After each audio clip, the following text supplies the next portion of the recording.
Chapter 25 I Strike the Jolly Roger I had scarce gained a position on the bowsprit when the flying jib flapped and filled upon the other tack, with a report like a gun. The schooner trembled to her keel under the reverse, but next moment, the other sails still drawing, the jib flapped back again and hung idle. This had nearly tossed me off into the sea, and now I lost no time, crawled back along the bowsprit, and tumbled head foremost on the deck. I was on the lee side of the forecastle, and the mainsail, which was still drawing, concealed from me a certain portion of the after deck. Not a soul was to be seen.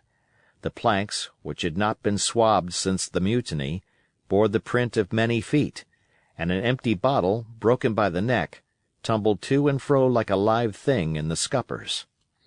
Suddenly the Hispaniola came right into the wind.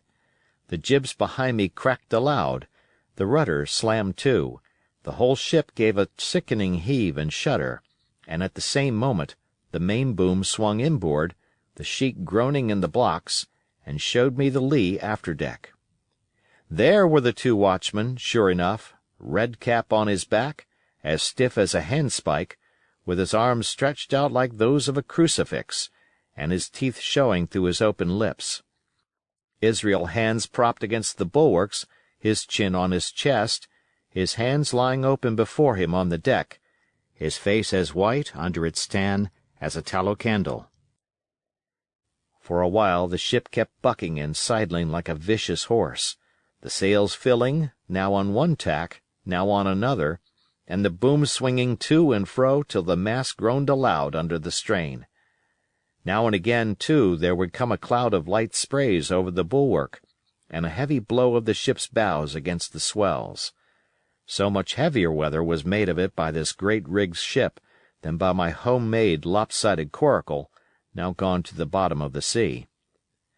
At every jump of the schooner, Red Cap slipped to and fro, but, what was ghastly to behold, neither his attitude nor his fixed, teeth-disclosing grin was any way disturbed by this rough usage. At every jump, too, Hands appeared still more to sink into himself and settle down upon the deck, his feet sliding ever the farther out, and the whole body canting towards the stern, so that his face became, little by little, hid from me, and at last I could see nothing beyond his ear and the frayed ringlet of one whisker.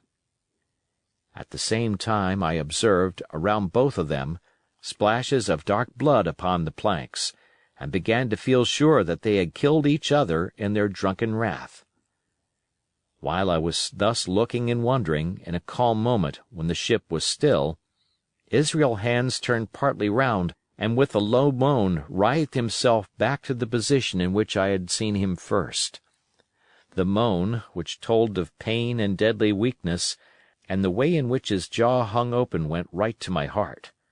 But when I remembered the talk I had overheard from the apple barrel, all pity left me. I walked aft until I reached the mainmast. "Come aboard, Mr. Hands," I said ironically. He rolled his eyes round heavily, but he was too far gone to express surprise. All he could do was to utter one word, "Brandy!" It occurred to me there was no time to lose, and dodging the boom as it once more lurched across the deck, I slipped aft and down the companion stairs into the cabin. It was such a scene of confusion as you can hardly fancy. All the lockfast places had been broken open in quest of the chart. The floor was thick with mud where ruffians had sat down to drink or consult after wading in the marshes round their camp. The bulkheads, all painted in clear white and beaded round with gilt, bore a pattern of dirty hands.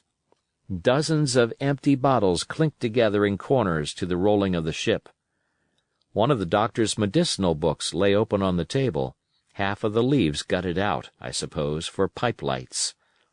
In the midst of all this the lamp still cast a smoky glow, obscure and brown as umber. I went into the cellar. All the barrels were gone, and of the bottles a most surprising number had been drunk out and thrown away. Certainly, since the mutiny began, Not a man of them could ever have been sober.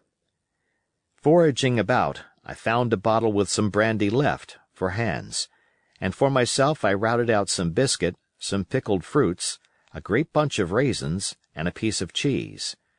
With these I came on deck, put down my own stock behind the rudder head, and well out of the coxswain's reach, went forward to the water breaker, and had a good deep drink of water, and then, and not till then, gave Hans the brandy.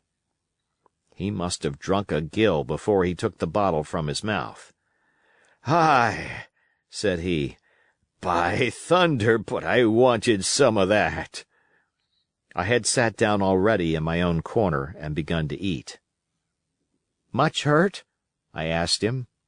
He grunted, or rather I might say, he barked. "If that doctor was aboard," he said, "I'd be right enough in a couple of turns, but I don't have no manner of luck, you see, and that's what's the matter with me. As for that swab, he's good and dead, he is," he added, indicating the man with the red cap. "He warn't no seaman anyhow. And where might you ha' come from?" "Well," said I, "I've come aboard to take possession of this ship, Mr. Hans, and you'll please regard me as your captain until further notice." He looked at me sourly enough, but said nothing. Some of the color had come back into his cheeks, though he still looked very sick, and still continued to slip out and settle down as the ship banged about. "By the by," I continued, "I can't have these colors, Mr. Hans, and by your leave I'll strike 'em. Better none than these." And again dodging the boom, I ran to the color lines, handed down their cursed black flag, and chucked it overboard. "God save the King!" said I, waving my cap, "and there's an end to Captain Silver." He watched me keenly and slyly, his chin all the while on his breast. "I reckon," he said at last, "I reckon, Cap'n Hawkins, you'll kind o' want to get ashore now. Suppose we talks." "Why, yes," says I, "with all my heart, Mr. Hans. Say on." And I went back to my meal with a good appetite. "This man," he began, nodding feebly at the corpse, "O'Brien were his name, a rank Irelander. This man and me got the canvas on her, meaning to sail her back. Well, he's dead now, he is, as dead as bilge, and who's to sail the ship, I don't see. Without I gives you a hint, you ain't that man, as far as I can tell. Now, look here, you gives me food and drink and an old scarf or handkercher to tie my wound up, you do, and I'll tell you how to sail her, and that's about square all round, I take it." "I'll tell you one thing," says I. "I'm not going back to Captain Kidd's anchorage. I mean to get into North Inlet and beach her quietly there." "To be sure you did," he cried. "Why, I ain't sich an infernal lubber after all. I can see, can't I? I've tried my fling, I have, and I've lost, and it's you has the wind of me. North Inlet? Why, I haven't no choice, not I. I'd help you sail her up to Execution Dock, by thunder. So I would." Well, as it seemed to me, there was some sense in this. We struck our bargain on the spot. In 3 minutes I had the Hispaniola sailing easily before the wind along the coast of Treasure Island, with good hopes of turning the northern point ere noon, and beating down again as far as North Inlet before high water, when we might beach her safely and wait till the subsiding tide permitted us to land.